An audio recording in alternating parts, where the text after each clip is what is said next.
Sa mapagpalang araw sa ating lahat mga kapatid. Ako muli si Adrian Bernanos ng Batch 3 at itong aking daily devotion. At ngayong araw pag-uusapan natin ay kung sino ba ang tama, Roman Catholic o Protestant. At ang Bible verse natin ngayong araw ay Ephesians chapter 4 verse 1 to 6.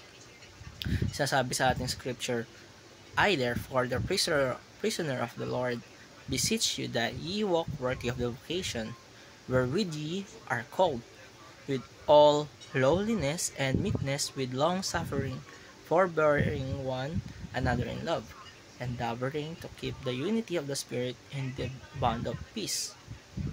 There is one body and one Spirit, even as ye are called in one hope of your calling, one Lord, one faith, and one baptism, one God and Father of all, who is above all, and through all, and in you all. Ang topic natin patungkol sa historical theology ay sinasabi dito ng historical theology ay isang napakagandang paalaala sa atin na ang pananampalataya natin na hindi lang ngayon nagsimula, kundi hindi lang din ito patungkol sa present church natin o sa kung ano ang nakasanayan natin. Ito ay study of how believers mula pa sa unang panahon ng mga churches fathers hanggang sa mga reformers mula sa ancient creeds hanggang sa modern confessions. Lahat sila ay sa panahon nila ay nagsikap kilalanin at sambahin ng isang Diyos. Pero kung ganun, bakit mayroon pa rin tayong division? At sino nga ba ang mga tama, Roman Catholic o Protestant? Sinasabi dito na unang-una, religious people tend to forget love and grace while fighting, even killing over doctrines. Pag naisip natin kasaysayan ng simbahan, makikita natin na maraming giyera, persecutions at pagalitan ang nangyari. At hindi dahil hindi sila naniniwala sa Diyos, kundi dahil iba-iba sila ng interpretasyon patungkol sa ating Panginoon. From the Crusades to the Inquisition to the Protestant Reformation, ito ay nagkaroon ng tensyon at malaking galit.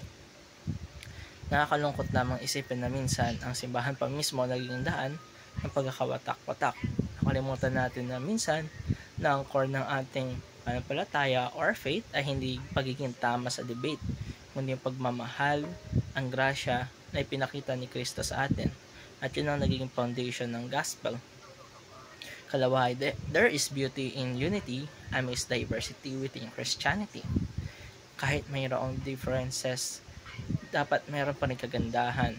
Alam natin na parang pamilya tayo lahat. Hindi naman porket magkakaiba tayo ng ugali o pananaw, hindi na tayo nagkakaisa.